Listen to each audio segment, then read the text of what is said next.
ভারত সরকার আরেকজন পাক আধিকারিককে পার্সোনা নন গ্রান্টা বলে ঘোষণা করল। 24 ঘন্টার মধ্যে তাকে ভারত ছেড়ে চলে যেতে হবে বলা হয়েছে।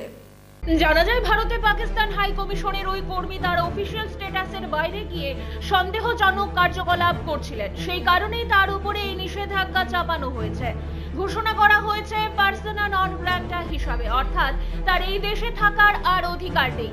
24 ঘন্টার মধ্যে ভারত ছাড়তে নির্দেশ দেওয়া হয়েছে। ইতিমধ্যেই বিদেশ মন্ত্রক এই বিষয়ে পাকিস্তান হাই কমিশনকেও নোটিশ পাঠিয়েছে।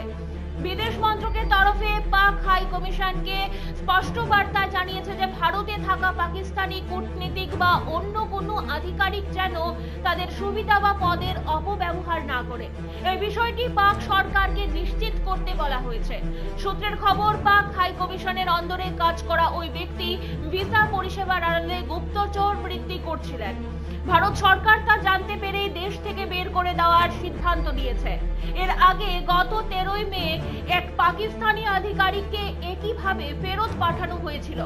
তার বিরুদ্ধেও গুপ্তচর বৃত্তির অভিযোগ ছিল। এদিকে ভারত পাক আধিকারিককে বিতাড়িত করতে পাল্টা জবাবে ইসলামাবাদ ও ভারতীয় হাই কমিশনের এক আধিকারিককে পার্সোনা নন গ্রান্টা হিসাবে ঘোষণা করেছে এবং তাকে ভারতে ফিরে যেতে বলেছে। ব্যুরো রিপোর্ট, পাবলিক নাও।